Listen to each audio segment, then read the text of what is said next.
Halo teman-teman, pada kesempatan kali ini aku akan menjelaskan apa itu statistik induktif.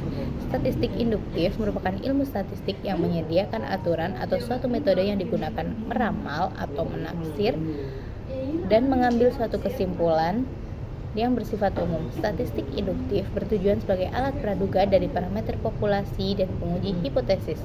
Pada statistik induktif membahas bagaimana mengambil kesimpulan. Statistik induktif menjadi sebuah metode yang berkaitan dengan analisis sebagian data, bahkan sampai ke peramalan atau penaksiran dalam menarik kesimpulan di keseluruhan data yang akan diteliti.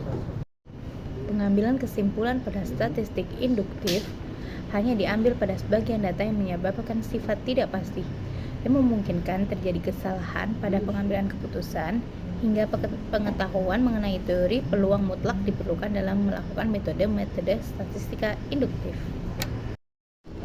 Berikut adalah tujuan-tujuan dari statistik. Yang pertama, menjelaskan hubungan antar variabel. Yang kedua, membuat keputusan lebih baik. Yang ketiga, mengatasi perubahan-perubahan. Dan yang keempat, membuat rencana dan ramalan-ramalan. Selanjutnya, statistik juga memiliki tujuan utama, yaitu untuk membuat generalisasi atau inferensi tentang populasi berdasarkan pada informasi yang terdapat dalam sampel yang diambil dari populasi tersebut. Berikut adalah tahapan-tahapan dalam statistik induktif. Yang pertama, yaitu pengumpulan data. Pengumpulan data merupakan tahapan awal yang krusial dalam proses statistik induktif. Cara data dikumpulkan akan mempengaruhi kevalidan dan keakuratan kesimpulan yang diambil dari analisis statistik. Ada beberapa poin yang relevan tentang tahapan pengumpulan data statistik, yaitu yang pertama, perencanaan pengumpulan data. Yang kedua, metode pengumpulan data. Yang ketiga, data sampel. Yang keempat, ukuran sampel. Yang kelima, validitas dan reliabilitas. Yang keenam, etimologi. Dan yang terakhir yaitu proses pengumpulan data. Yang kedua adalah penyusunan data. Penyusunan data adalah langkah penting yang melibatkan pengumpulan, pengorganisasian, dan penyajian data untuk analisis yang lebih lanjut. Ada beberapa langkah-langkah umum untuk proses penyusunan data. Yang pertama, pengumpulan data. Mengumpulkan data yang relevan dengan topik atau pertanyaan dalam penelitian. Data ini berasal dari berbagai sumber seperti survei, eksperimen, observasi, atau sumber data lainnya. Dan yang kedua, pengorganisasian data. Setelah data dikumpulkan, langkah berikutnya adalah mengorganisasikannya. Ini melibatkan pembersihan data untuk menghilangkan nilai yang hilang atau tidak valid, memeriksa konsistensi, dan pengelompokan data menjadi kategori atau variabel yang sesuai. Yang selanjutnya, pengkodean data. Dalam beberapa kasus, data mungkin memerlukan dikodekan agar dapat dianalisis lebih lanjut. Pengkodean data dapat melibatkan mengubah data ke dalam bentuk numerik kategori atau yang dapat diolah oleh perangkat lunak statistik. Selanjutnya, pada penyajian data, setelah dikodekan, data selanjutnya adalah menyajikan data dengan cara yang jelas dan mudah dipahami. Ini bisa dilakukan melalui tabel, grafik, atau diagram lainnya. Selanjutnya ada deskripsi data. Sebelum melakukan analisis statistik lebih lanjut, penting untuk memberikan deskripsi singkat tentang data tersebut. Ini termasuk statistik deskriptif seperti mean, median, modus, kuartil, dan sebagainya. Selanjutnya, memeriksa kualitas data. Sebelum melanjutkan dengan analisis statistik, penting untuk memeriksa kualitas data untuk memastikan bahwa data tersebut dapat diandalkan dan representatif. Selanjutnya, ada juga analisis lanjutan. Setelah data disusun dan dipersiapkan dengan baik, Anda dapat melanjutkan dengan analisis statistik lanjutan sesuai dengan tujuan penelitian. Ini bisa meliputi pengujian hipotesis, regresi, analisis varian, atau teknik statistik lainnya. Yang ketiga adalah penyajian data. Penyajian data dalam statistik induktif memainkan peran penting dalam memahami dan menginterpretasikan informasi yang terkandung dalam data. Tujuan penyajian data adalah untuk menyampaikan informasi secara jelas, mudah dipahami, dan menyoroti pola atau tren yang ada dalam data. Beberapa metode umum untuk menyajikan data statistik induktif, yaitu yang pertama, tabel. Tabel adalah cara yang efektif untuk menyajikan data terstruktur dan jelas. Data dapat diatur dalam baris kolom dengan setiap baris mewakili satu observasi atau unit data dan setiap kolom mewakili variabel atau atribut yang diukur. Tabel dapat menyediakan rincian tentang nilai individu, statistik ringkasan, dan juga kategorisasi data. Yang kedua adalah grafik. Grafik adalah alat visual yang kuat untuk menyajikan data dengan cara yang mudah dipahami. Beberapa jenis grafik umum digunakan dalam statistik induktif, yaitu yang pertama, diagram garis, yang kedua, diagram bantang, yang ketiga, diagram lingkaran, yang keempat, diagram pencar, yang kelima, histogram, dan yang keenam, diagram kotak dan Wishker. Nah, pada cara selanjutnya, diagram alur atau diagram aliran data digunakan untuk menunjukkan proses atau langkah-langkah yang diambil dalam analisis data. Ini dapat membantu dalam memvisualisasikan bagaimana data dapat diproses dan dianalisis. Selanjutnya, peta. Jika data terkait dengan lokasi geografis, peta dapat digunakan untuk menyajikan data spasial dengan cara yang lebih intuitif. Yang selanjutnya adalah dashboard. Untuk menyajikan data secara holistik dan interaktif, dashboard dapat digunakan. Ini adalah tampilan yang menggabungkan beberapa elemen visual seperti grafik, tabel, dan metrik yang memungkinkan pengguna untuk menjelajahi data dengan cara yang lebih dinamis. Pemilihan metode penyajian data harus mempertimbangkan jenis data yang dimiliki. Yang keempat adalah analisis data. Analisis data dalam statistik induktif adalah proses menganalisis data untuk menarik kesimpulan, membuat prediksi, atau mengidentifikasi pola yang mungkin ada dalam data. Yang memiliki tujuan utama yaitu menghasilkan pemahaman yang lebih dalam tentang fenomena yang diamati atau membuat generalisasi yang berlaku untuk populasi yang lebih luas. Ada beberapa teknik yang umum digunakan dalam statistik induktif untuk menganalisis data. Yang pertama, statistik deskriptif. Ini melibatkan penyajian dan penafsiran statistik ringkasan dari data seperti mean, median, modus, kuartil, rentang, dan standar deviasi. Selanjutnya, uji hipotesis. Uji hipotesis digunakan untuk menguji apakah perbedaan antara kelompok atau variabel adalah signifikan secara statistik, yang melibatkan perumusan hipotesis nol dan hipotesis alternatif, serta penggunaan statistik induktif untuk menentukan apakah terdapat bukti yang cukup untuk menolak hipotesis nol. Selanjutnya, analisis regresi. Analisis regresi digunakan untuk memahami hubungan antara satu atau lebih variabel independen dan variabel dependen. Ini termasuk dalam regresi linear, regresi logistik, dan metode regresi lainnya. Selanjutnya ada analisis varians atau ANOVA. ANOVA digunakan untuk membandingkan rata-rata antara 3 atau lebih kelompok yang berbeda untuk menentukan apakah ada perbedaan yang signifikan antara mereka. Yang selanjutnya ada analisis komponen utama PCA. PCA adalah teknik reduksi dimensi yang digunakan untuk mengurangi kompleksitas data dengan memproyeksikan data ke dalam ruang dimensi yang lebih rendah. Selanjutnya ada analisis cluster. Analisis cluster digunakan untuk mengelompokkan observasi data dalam kelompok homogen berdasarkan kesamaan karakteristik tertentu. Selanjutnya ada analisis seri waktu.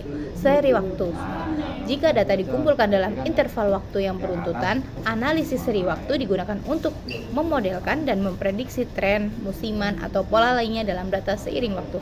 Dan yang terakhir ada analisis survival. Analisis survival digunakan untuk mempelajari waktu sampai peristiwa tertentu terjadi seperti kematian atau kegagalan sistem. Sistem dalam teknik analisis data memiliki kelebihan dan batasannya sendiri. Pilihan teknik yang tepat harus didasarkan pada pertanyaan penelitian, jenis data yang dimiliki, dan juga asumsi yang mendasari analisis. Dan yang kelima ada interpretasi data. Interpretasi data dalam statistik induktif melibatkan penafsiran makna dan implikasi dari hasil analisis statistik terhadap fenomena yang diamati. Ada beberapa langkah-langkah umum dalam interpretasi data. Yang pertama, harus memahami konteks. Sebelum melakukan interpretasi, penting untuk memahami konteks penelitian atau situasi yang terkait dengan data. Yang kedua, ada analisis hasil statistik. Tinjau hasil analisis statistik termasuk statistik deskriptif, uji hipotesis, atau teknik analisis lainnya. Selanjutnya ada evaluasi signifikan statistik. menentukan apakah perbedaan atau hubungan yang diamati memiliki signifikansi statistik. Ini melibatkan penilaian terhadap nilai-nilai interval kepercayaan yang dihasilkan dari analisis. Yang selanjutnya ada kaitan dengan teori atau literatur. Tafsirkan hasil analisis dengan merujuk pada teori yang relevan atau literatur terkait. Selanjutnya ada membandingkan temuan Anda dengan penelitian sebelumnya dan lihat apakah hasilnya mendukung atau menantang temuan sebelumnya. Selanjutnya ada berikan konteks substansial.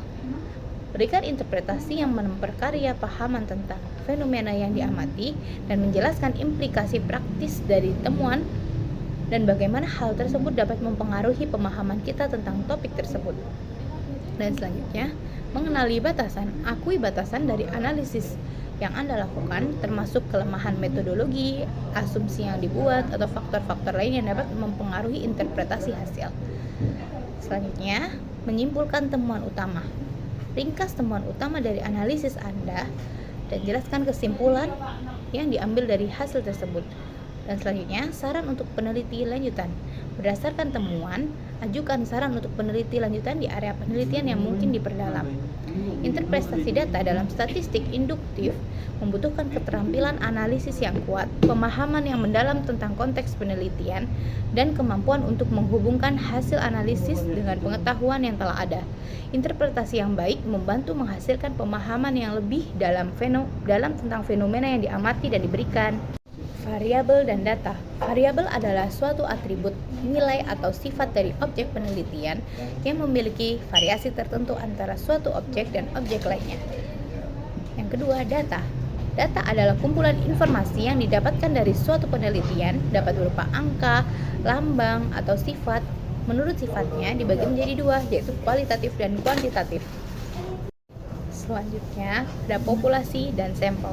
Yang pertama, populasi adalah jumlah keseluruhan objek yang karakteristiknya hendak diduga. Pentingnya populasi dalam penelitian statistik induktif. Populasi memegang peranan kunci dalam statistik induktif karena statistik induktif berusaha untuk membuat generalisasi tentang populasi berdasarkan sampel data yang diambil dari populasi tersebut. Ada beberapa alasan mengapa populasi penting dalam statistik induktif. Yang pertama, representasi keseluruhan. Yang kedua, tujuan umum analisis. Yang ketiga, keakuratan generalisasi. Yang keempat, keterbatasan pengambilan sampel. Yang kelima, validitas dan keandalan. Yang keenam, mengukur ketidakpastian. Dengan memahami pentingnya populasi dalam statistik induktif, kita dapat meningkatkan kualitas dan validitas hasil analisis serta membuat generalisasi yang lebih kuat tentang fenomena yang kita pelajari. Yang kedua, yaitu sampel. Sampel adalah sebagian dari populasi yang karakteristiknya hendak diselidiki dan dianggap bisa mewakili keseluruhan populasi. Dan yang ketiga, yaitu sampling. Sampling adalah teknik yang dipergunakan untuk mengambil sampel. Dan yang selanjutnya ada metode sampling. Metode yang digunakan untuk mengambil sampel dari populasi ada dua. Yang pertama yaitu random sampling atau probability sampling. Teknik sampling yang yaitu simple random sampling, systematic sampling, stratified sampling, dan juga cluster sampling. Dan yang kedua yaitu non-random sampling atau judgment sampling. Tekniknya yaitu covariance sampling, purposive sampling, dan juga snowball sampling. Selanjutnya, pada sistem teknik sampling yang ada di atas yang telah aku sebutkan tadi, simple random sampling, systematic sampling, stratified sampling, serta cluster sampling, semuanya merupakan metode sampling probabilistik atau random sampling. Nah, di sini nih aku akan ngejelasin nih apa itu simple random sampling, systematic sampling, stratified sampling, dan juga cluster sampling. Yang pertama, simple random sampling. Dalam simple random sampling, setiap anggota dalam populasi memiliki probabilitas yang sama untuk dipilih menjadi bagian dari sampel. Ini dilakukan dengan cara mengambil sampel acak dari populasi menggunakan metode seperti penggunaan nomor acak atau mesin pengambilan sampel acak. Teknik ini sering digunakan ketika populasi homogen dan tidak dapat struktur yang spesifik. Yang kedua, systematic sampling. Dalam systematic sampling, anggota populasi dipilih secara sistematis dengan menggunakan suatu interval tetap. Misalnya, jika kita ingin mengambil sampel dari populasi 1000 orang dan kita ingin sampel sebanyak 100 orang, kita bisa memilih setiap orang ke-10 dari populasi secara teratur. Teknik ini memerlukan pengetahuan tentang populasi yang tersedia dan memastikan bahwa populasi telah diatur secara acak atau tidak memiliki pola tertentu. Nah, selanjutnya stratified sampling. Dalam stratified sampling, populasi dibagi menjadi beberapa subpopulasi serta berdasarkan karakteristik tertentu yang relevan. Misalnya, usia, jenis kelamin, pendapatan, dan kemudian sampel diambil secara acak dari setiap strata. Tujuannya adalah untuk memastikan representasi yang seimbang dari setiap subpopulasi dalam sampel. Teknik ini dapat meningkatkan ketepatan sampel dengan memastikan bahwa variasi karakteristik tertentu dari populasi tercermin dan sampel. Dan yang terakhir adalah cluster sampling. Dalam cluster sampling, populasi dibagi menjadi kelompok-kelompok yang disebut cluster. Dan kemudian beberapa cluster dipilih secara acak untuk dijadikan sampel. Setelah itu, semua anggota dari cluster yang terpilih akan menjadi bagian dari sampel. Teknik ini sering digunakan ketika struktur populasi memudahkan pengelompokan. Misalnya, ketika populasi terdiri dari unit-unit yang terkonsentrasi dalam area geografis tertentu. Keempat teknik tersebut memiliki kelebihan dan kekurangan masing-masing, dan pemilihan teknik sampling tergantung pada tujuan penelitian, sifat populasi, dan keterbatasan sumber daya yang tersedia. Oke, dan selanjutnya yang kedua adalah teknik sampling non-random atau judgment sampling, yang melibatkan pemilihan beberapa sampel berdasarkan pertimbangan subjektif atau penilaian peneliti, bukan berdasarkan probabilitas yang acak. Tadi aku udah menyebutkan ada beberapa teknik dalam sampel non-random, yaitu convenience sampling, purposive sampling, dan snowball sampling. Convenience sampling yaitu sampel dipilih berdasarkan ketersediaan atau kemudahan dalam mengakses individu atau kelompok yang akan diteliti. Peneliti memilih sampel yang mudah dijangkau atau tersedia bagi mereka tanpa mempertimbangkan apakah sampel tersebut secara representatif mewakili populasi yang lebih besar. Teknik ini sering digunakan karena cepat dan mudah dilakukan, tetapi dapat menghasilkan sampel yang tidak representatif. Yang kedua, purposive sampling. Dalam purposive sampling, sampel dipilih berdasarkan tujuan atau kriteria tertentu yang relevan dengan penelitian. Peneliti memilih sampel yang diyakini akan memberi informasi yang paling relevan atau berguna untuk tujuan penelitian. Teknik ini sering digunakan dalam penelitian kualitatif atau studi kasus di mana peneliti ingin mendapatkan wawasan mendalam tentang subjek tertentu. Dan yang terakhir adalah snowball sampling. Dalam snowball sampling, sampel awal dipilih berdasarkan kriteria tertentu, dan kemudian individu dalam sampel tersebut diminta untuk merekomendasikan orang lain memenuhi kriteria tersebut. Proses yang ini berlanjut seperti bola salju yang bergulir, dengan sampel baru direkrut melalui rekomendasi dan sampel yang sudah ada.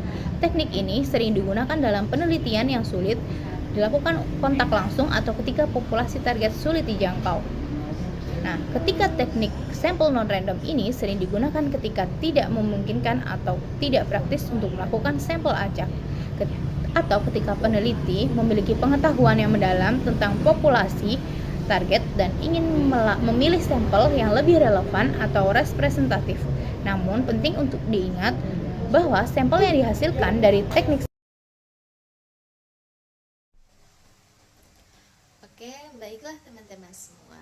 Pada kesempatan kali ini, saya akan melanjutkan pembahasan yang telah disampaikan oleh rekan saya sebelumnya.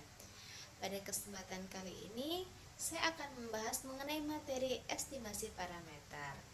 Estimasi parameter atau penaksiran parameter adalah sebuah keseluruhan proses menduga suatu parameter pada populasi yang tidak diketahui nilainya dengan menggunakan statistik sampel. Parameter populasi biasa disebut dengan nilai sebenarnya atau true value. Parameter itu dapat berupa rata-rata, varian, dan juga proporsi. Kemudian untuk jenis penaksiran statistik itu sendiri dibagi menjadi dua, yaitu terdapat pendugaan titik atau point estimation dan pendugaan interval atau interval estimation.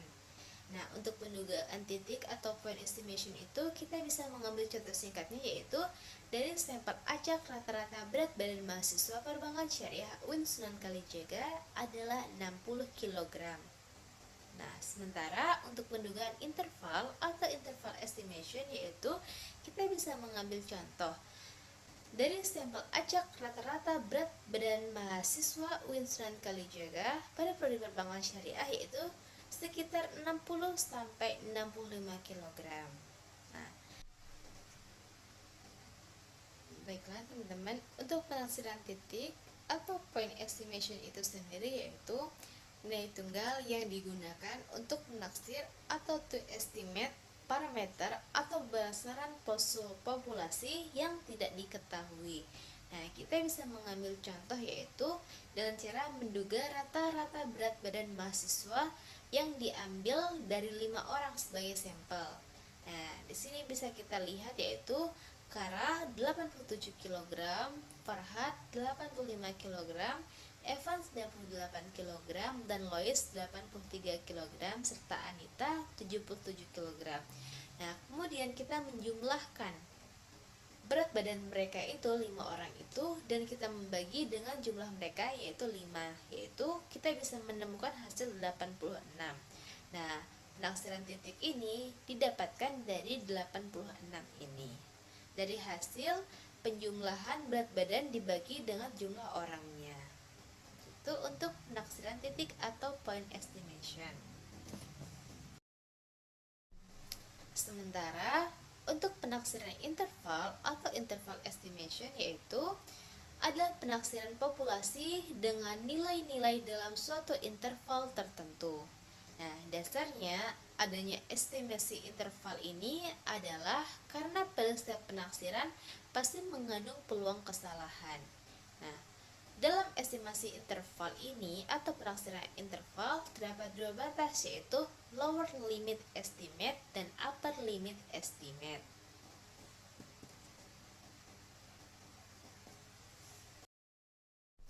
Kemudian mengenai kriteria penaksir yang baik, pada statistik sampel yang digunakan untuk menduga parameter populasi harus memenuhi 3 kriteria berikut, yaitu yang pertama tidak bias atau unbiased.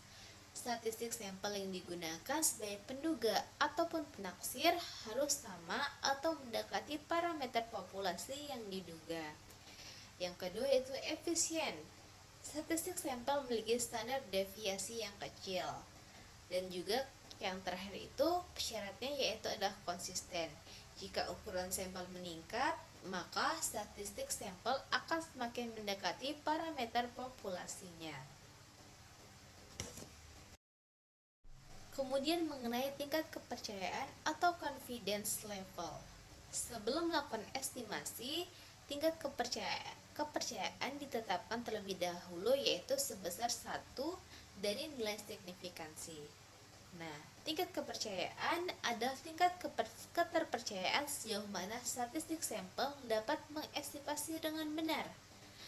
Nilai signifikansi adalah tingkat signifikansi atau ambang batas yang digunakan untuk menentukan signifikansi.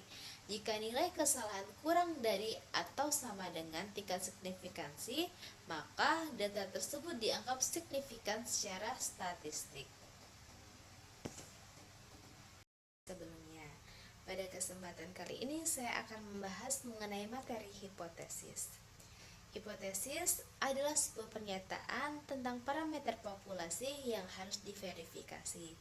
Untuk memverifikasi pernyataan tersebut benar atau salahnya, maka kita membutuhkan yang namanya uji hipotesis.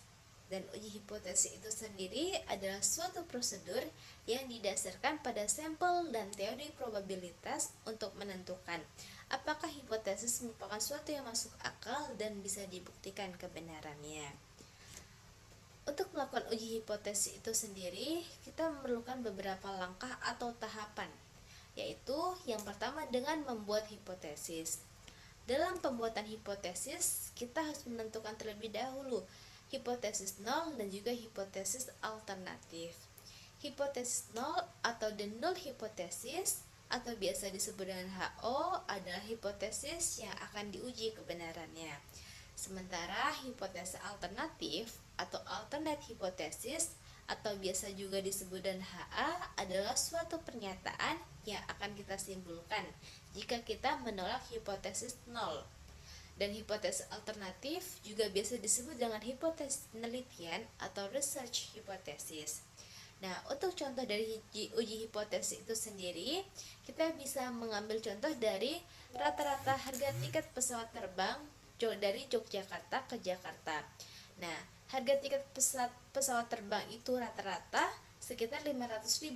Maka kita bisa mengambil HO sama dengan 500.000 dan HA tidak sama dengan 500.000. Langkah kedua yang bisa kita lakukan itu dengan memilih tingkat signifikansi. Tingkat signifikansi adalah probabilitas menolak hipotesis nol jika itu benar, atau disebut dengan tingkat resiko atau the level of risk. Biasanya tingkat signifikansi sama dengan 1%, 5%, atau 10%.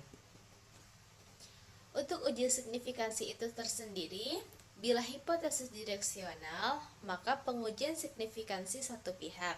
Dan pernyataan hipotesis ini menggunakan kata lebih besar atau lebih kecil, positif, dan juga negatif. Dan bila hipotesis ini tidak terarah, maka pengujian signifikansi itu bisa dilakukan dengan dua pihak, yaitu dalam pernyataan hipotesis ini menggunakan kata sama dengan, tidak sama dengan, berpengaruh, dan berhubungan. Biasanya kesalahan dalam uji hipotesis itu terdapat dua macam. Yang pertama yaitu false positif, yaitu menolak hipotesis 0 HO padahal benar. Yang kedua yaitu false negatif, yaitu menolak hipotesis alternatif HA padahal benar. Kemudian langkah yang ketiga yaitu dengan cara memilih uji statistik. Nah, dalam melakukan uji statistik ini terdapat beberapa uji yang bisa kita lakukan untuk membuktikan kebenaran dari hipotesis itu tersendiri, yaitu dengan melakukan uji Z, uji T, uji F, dan uji C-square. Nah, untuk salah satu uji ini nanti akan kita tampilkan dan kita bahas pada pembahasan akhir melalui pengelolaan data pada SPSS. Kemudian untuk langkah yang keempat yaitu dengan cara membuat aturan keputusan. Nah, aturan keputusan ini bisa dilakukan dengan cara decision rule atau critical value, yaitu decision rule adalah pernyataan tentang kondisi spesifik di mana hipotesis 0 ditolak dan kondisi di mana hipotesis 0 tidak ditolak. Sementara critical value adalah titik pemisah antara daerah di mana hipotesis 0 ditolak dan daerah yang tidak ditolak. Langkah kelima yaitu dalam pengujian hipotesis adalah menghitung nilai statistik uji. Nah, untuk menghitung nilai statistik uji itu, kita bisa membandingkan nilainya dengan nilai kritis dan membuat keputusan untuk menolak atau tidak menolak hipotesis 0.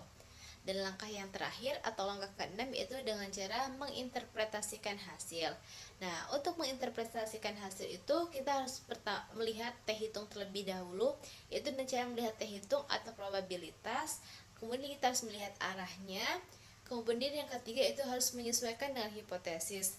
Jika iya, maka HO ditolak dan HA terdukung. Namun jika tidak, maka HO tidak dapat ditolak atau variabel tersebut tidak signifikan pada keyakinan ditetapkan misalnya 95%. Oke teman-teman, tadi kan di beberapa materi sebelumnya sudah dibahas ya tentang data, tentang penelitian itu. Nah, dalam sebuah penelitian itu objek yang paling diutamakan itu ada data, karena data itulah yang nanti akan diteliti.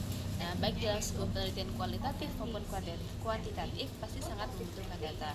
Nah, untuk mendapatkan data ini terdapat beberapa cara yang bisa kita lakukan, baik dari segi wawancara, dari kuesioner atau mencari responden.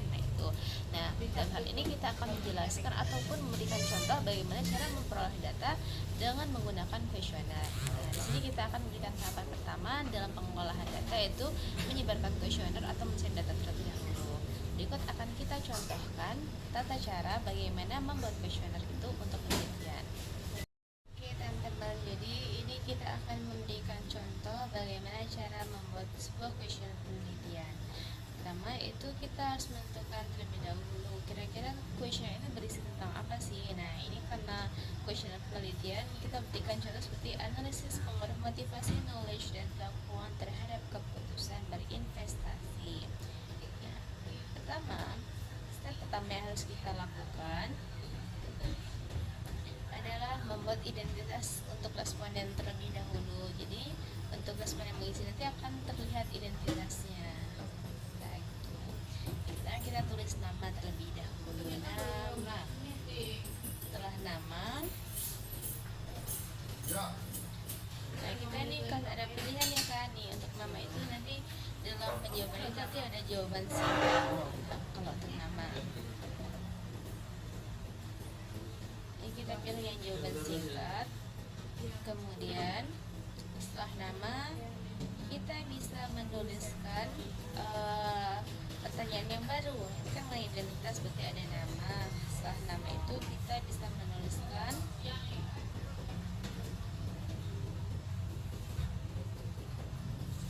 usia. Untuk usia itu model penjawabannya masih menggunakan jawaban singkat ya untuk usia.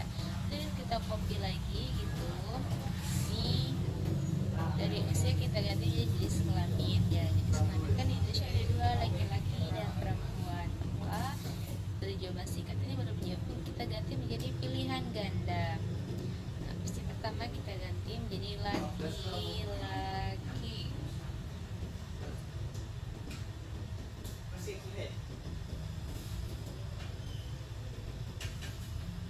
Dan opsi yang kedua kita ganti menjadi perempuan.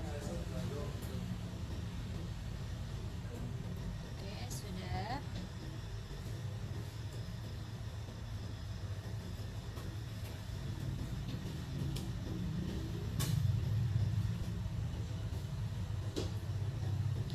Kita tambahkan pertanyaan lagi. Setelah jenis kelamin, biasanya dalam sebuah questionnaire ini kita ingin meneliti tentang pertama kan dalam penelitian ini kita harus mencantumkan identitas lebih dahulu. Ini kita ingin berbicara tentang pasar modal, maka kita harus menanyakan terlebih dahulu kira-kira responden nanti ini mereka sudah menempuh mata kuliah manajemen investasi dan portofolio atau belum gitu. Nanti kita telepon detailkan di sini ya. Nah, ini masih dalam pilihan ganda. Nah, untuk pilihan ganda nanti pilihannya ini opsi pertama kita ganti iya dan belum ya.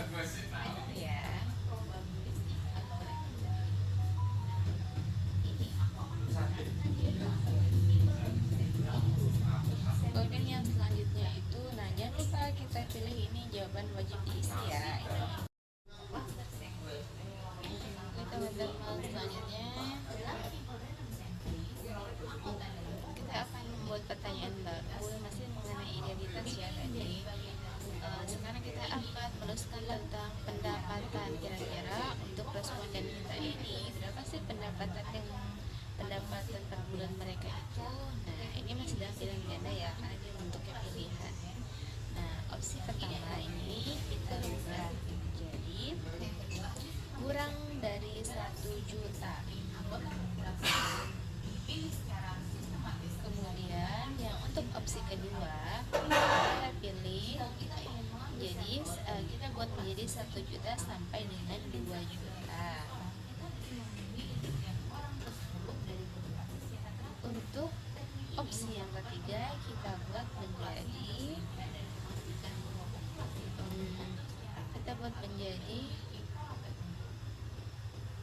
lebih dari 3 juta.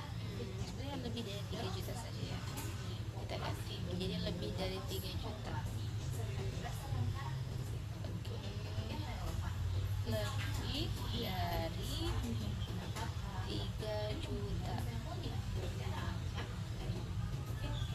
Ini sudah ya. Jadi kalau pendapatannya ini ada pilihan ada 3, ada kurang dari 1 juta, 1 juta sampai 2 juta, dan 3 juta, lebih dari 3 juta.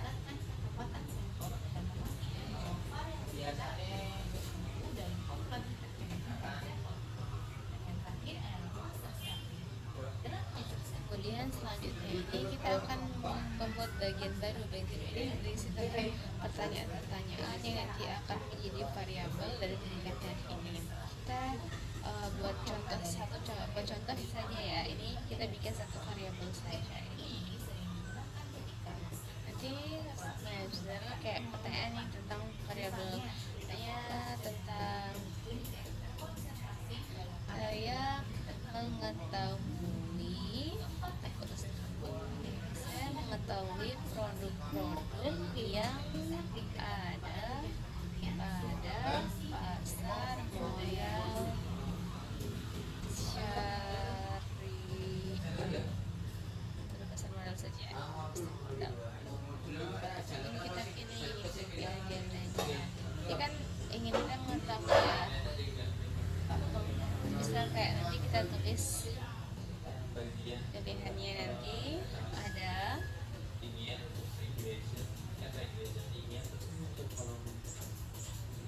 kita ganti pilih kayak dari yang pertama ini sangat tidak setuju ya, jadi nanti kita bisa mencantumkan hal cuma satu itu sangat tidak setuju, berarti yang kedua ini tidak setuju, dan yang ketiga itu netral, dan yang keempat itu setuju, dan yang kelima sangat setuju. Oke, ini sudah. Lanjut ke bikin pertanyaan yang kedua. Pertanyaan yang kedua masih bentuknya pilihan ganda ya, nanti masih tetap bawahnya itu seperti netral, sangat setuju gitu. Jadi tinggal copy aja.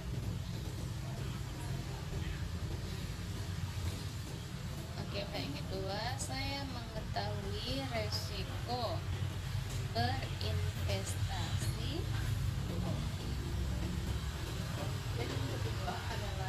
Oke, pilihan ganda, terus nanti saya sama.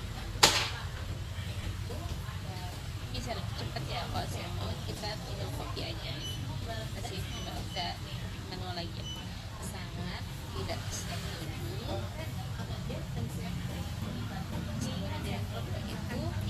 ada tidak setuju,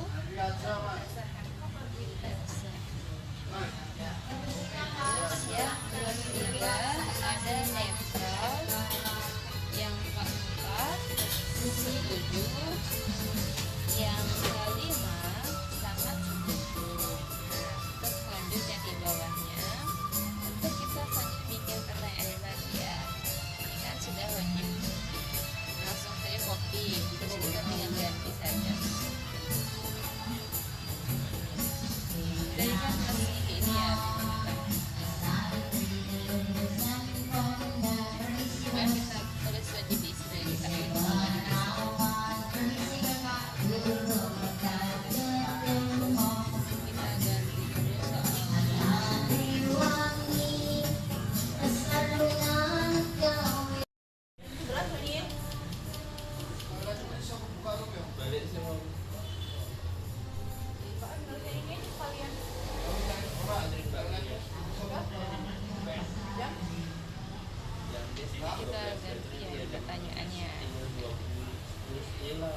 ya pertanyaannya. Saya bisa membedakan spesifikasi antara pasar modal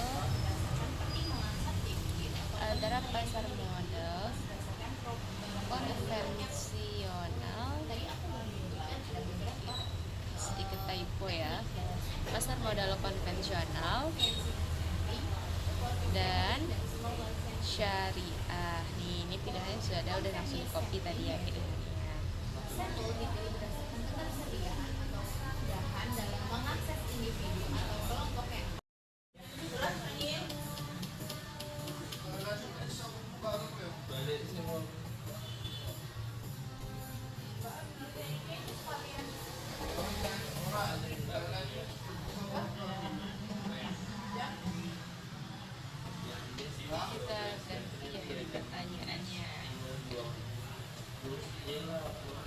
pertanyaannya.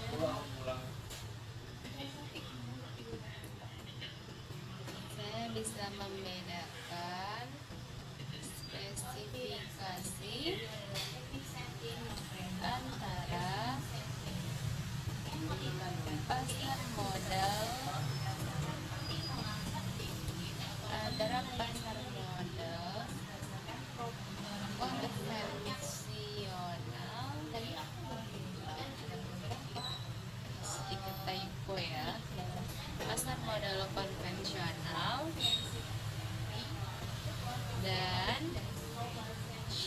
kopi. Ini pilihannya sudah ada, udah langsung kopi tadi ya, hidupnya. Satu, dipilih berdasarkan ketersediaan atau kemudahan dalam mengakses individu atau kelompok yang. Oke semuanya, pada kesempatan kali ini kita akan belajar tentang penerapan sistem statistik tuh. Jadi kan kita tadi udah belajar nih, statistik itu apa, pengertiannya gimana, cara uji statistik itu gimana. Habis setelah kita belajar tentang uji statistik tadi, kita akan belajar pempraktekannya. Jadi pempraktekan uji statistik itu gimana sih? Jadi nanti kalau kalian nih semua yang membuat skripsi atau membuat jurnal atau membuat artikel, kalian kan mesti kan cari data gitu kan. Nah, kalau kalian membuat cari data tuh ada dua cara gitu. Pertama bisa pakai kualitatif, bisa juga kuantitatif. Lah, kalau kualitatif, kalian tuh nanti makainya dasarnya itu literatur review, atau mungkin aja nanti kalian bisa mereview jurnal-jurnal sebelumnya atau makai lihat penelitian-penelitian sebelumnya, terus kalian analisis sehingga menemukan temuan yang baru gitu. Lah, berbeda lagi kalau kita menggunakan uji kuantitatif.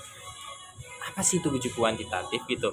Jadi untuk kita menemukan suatu temuan baru atau data baru, kita tuh melakukan observasi atau melakukan analisis gitu.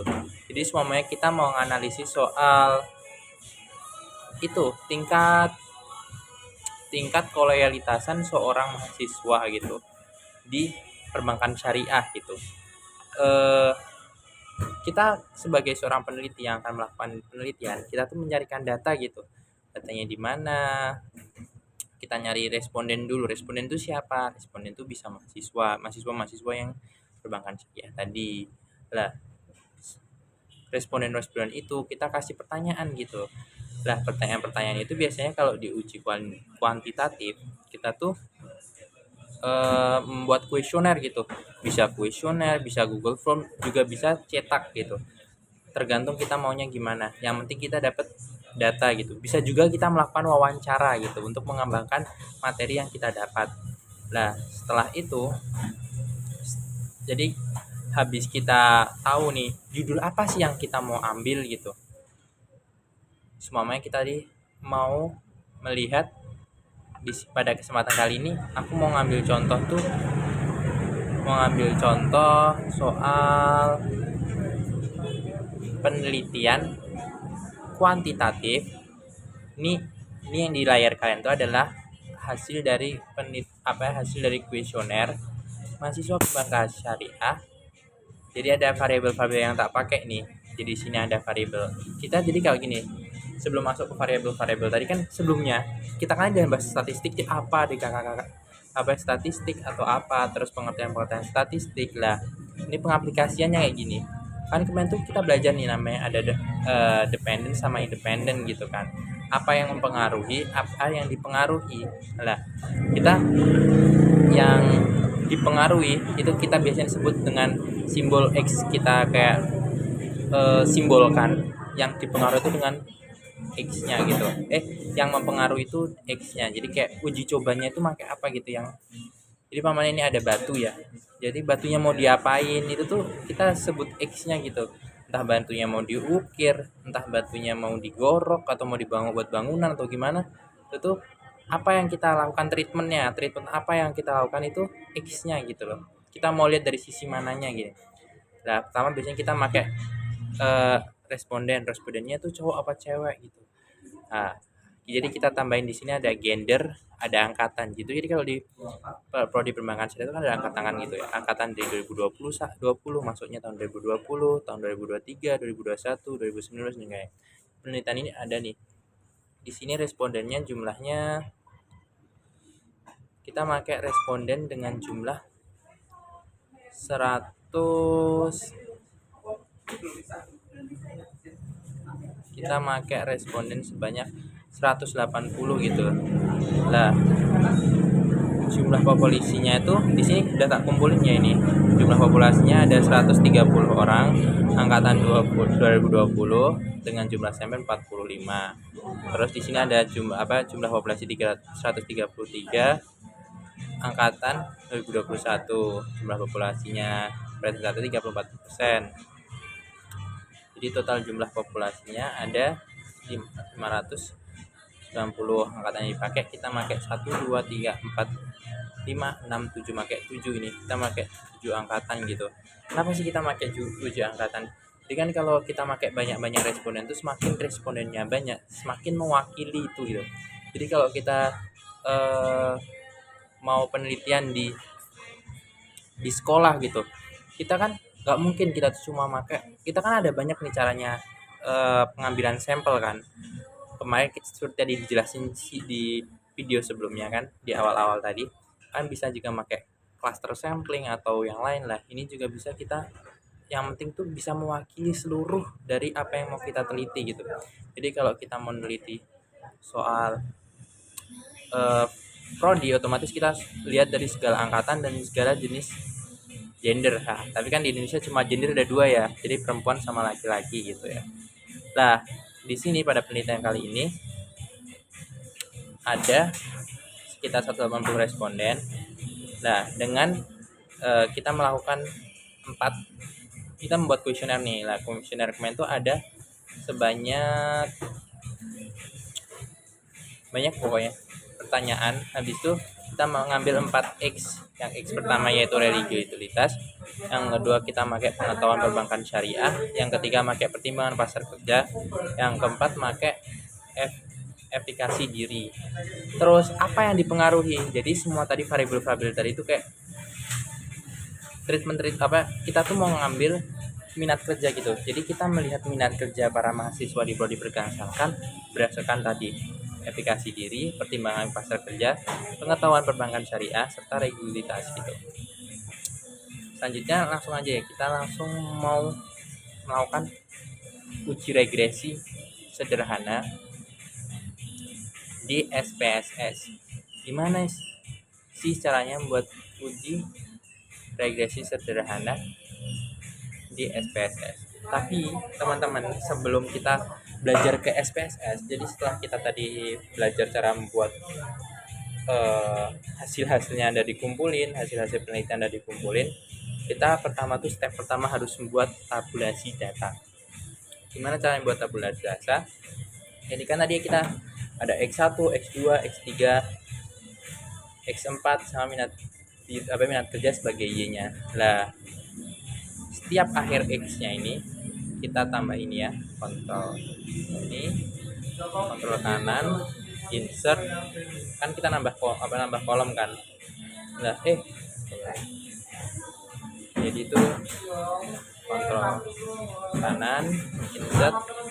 Nah, kita tambahin di sini di kolom paling atas tulisan total. Jadi kita tulisi total gitu ya. Total. Nah, di total itu kita total nih dari variabel X-nya pertama itu religious itu ada 11 pertanyaan. Dan 11 pertanyaan itu kan ada bobotnya masing-masing gitu. Nah, di ketiknya itu kita pakai 4 ya apa? Jadi kalau 4 itu sangat setuju, terus setuju, tidak setuju, sangat tidak setuju. Jadi cara yang buat tabulasi, pertama kita di kontrol kanan, insert buat nambah kolom, lalu kita tambahin total. Pertama kita sama dengan, terus kita tuliskan sum.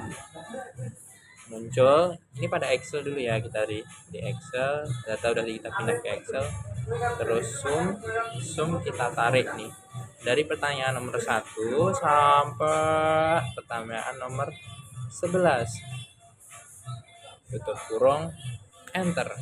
Nah, ini kan udah ketutupan ya teman-teman. Habis penutupan tadi kita tarik sampai seluruh responden sudah ketemu semua totalnya. Jar, langsung kelihatan kan. Ini biar kita memudahkan kita untuk melihat. Nanti kita kasih tanda warna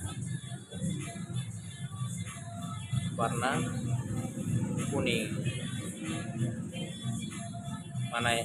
mana hijau aja, biru,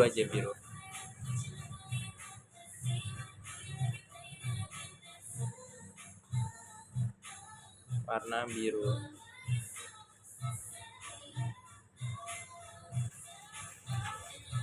kita lakukan di variabel-variabel yang lain. Jadi setelah tadi X1, kita lakukan juga di X2. Kita ulang lagi, pencet kanan pada mouse,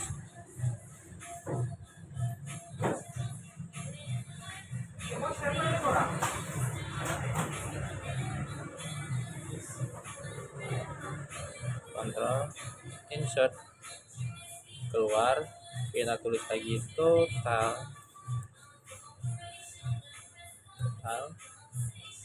seperti tadi kita sama dengan, terus sum,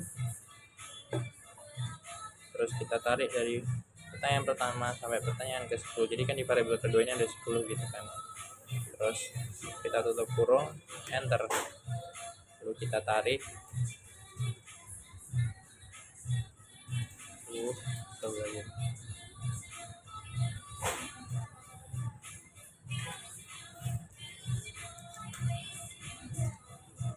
kita tarik seperti tadi yang kita lakukan pada X1.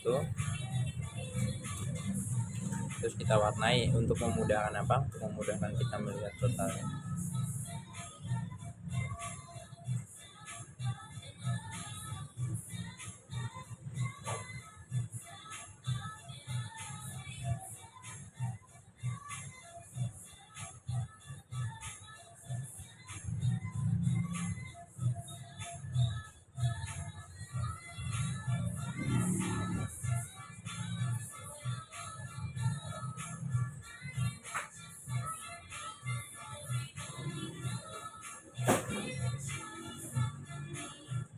Kita warnai warna biru. Kita lakukan lagi di X ketiganya seperti tadi di pertanyaan terakhir. Kontrol kanan, insert there, lalu kita tulis lagi total. Habis itu kita klik lagi sama dengan sum, terus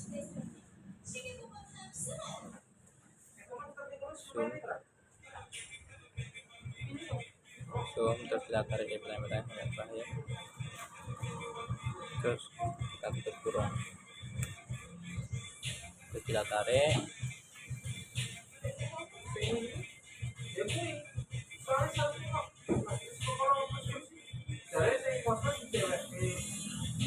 sampai bawah dari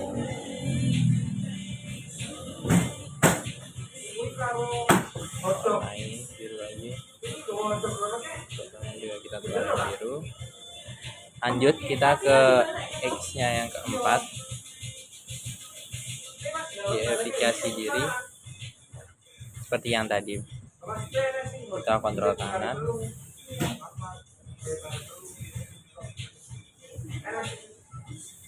insert, salah, kita ulang, Ctrl Z,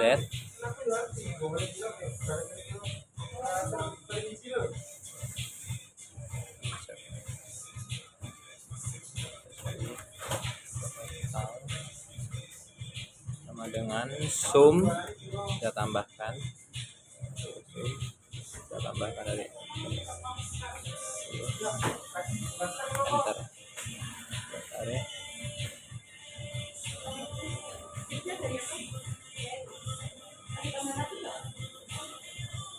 kita tarik sampai bawah, terus kita kasih warna biru.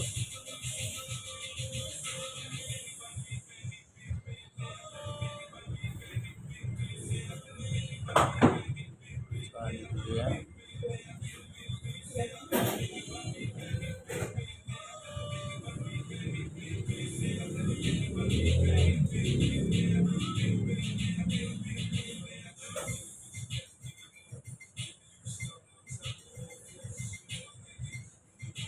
warna biru di X pun seperti itu. Kita kontrol kanan,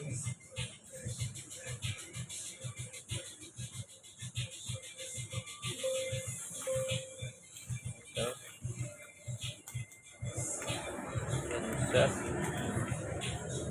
terus total, sama sama dengan sum, ambil sum, pakai itu, bentar.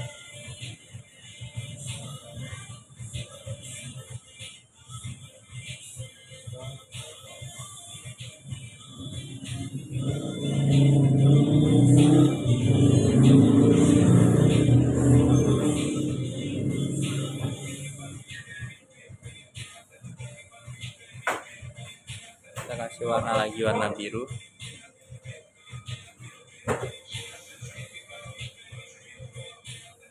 Warna biru. Langsung kita buka namanya aplikasi SPSS. Oke guys, jadi setelah kita tadi belajar statistik, apa itu statistik, terus tadi kita udah buat tabulasi data. Sekarang kita akan gimana sih cara ngolah data uji regresi sederhana di SPSS. Jadi pertama kita ambil data tadi, kita pilih nih X-nya apa.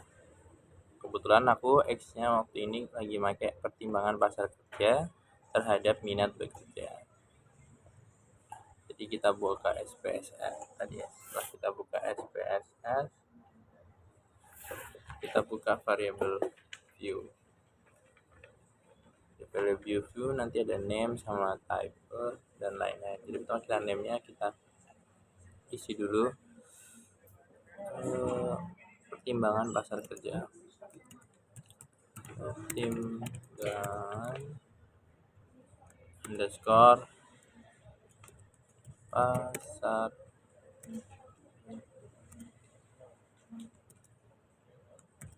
kerja, terus nya minat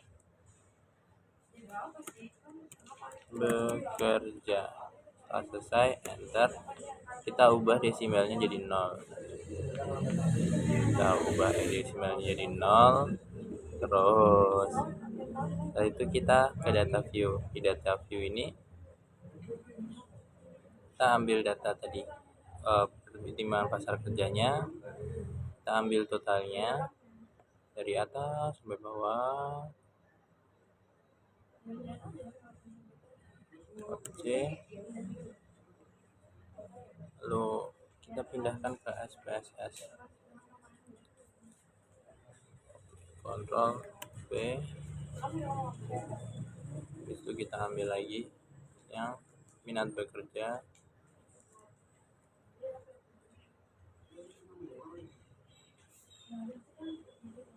jadi kita ambil di minat bekerja,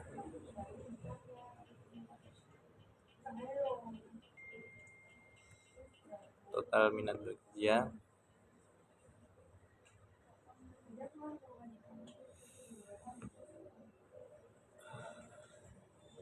oke.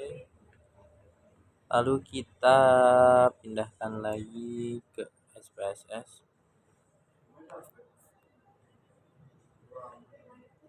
SPSS di bagian minat bekerja kita isi datanya, Ctrl V.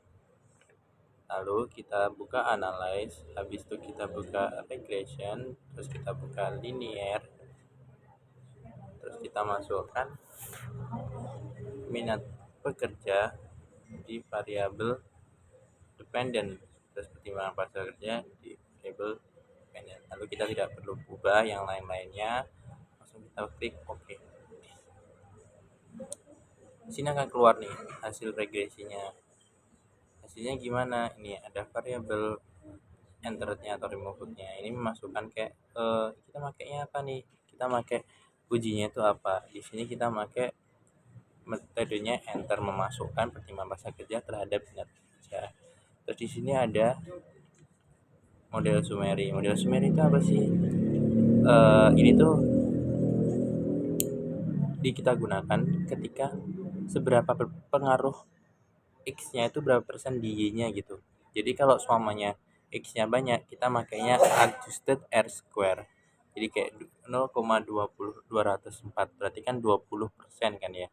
Jadi kalau kita karena ini cuma satu, kita makainya R square-nya aja. Jadi R square-nya di sini kan 0,209, otomatis 20% pengaruh pertimbangan pasar kerja itu 20% dari minat bekerja gitu. Jadi kayak pengaruhnya pasar kerja itu, pertimbangan pasar kerja itu buat mahasiswa itu cuma 20% ketika kita ingin melakukan minat kerja gitu. Terusnya di sini ada uji ANOVA. Uji ANOVA itu buat apa sih?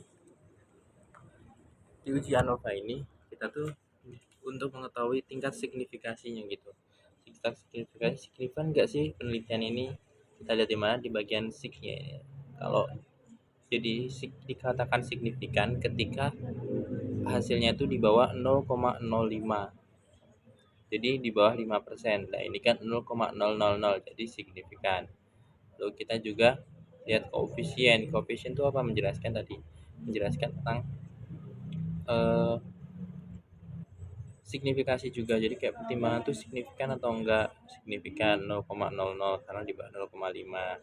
Nah, tapi di sini kita lihat juga di T-nya. T-nya itu di daerah penerimaan positif atau negatif. Kalau positif berarti pertimbangan pasar kerja mempengaruhi minat bekerja. Kalau di sini walaupun signifikan tapi T-nya negatif, itu sama aja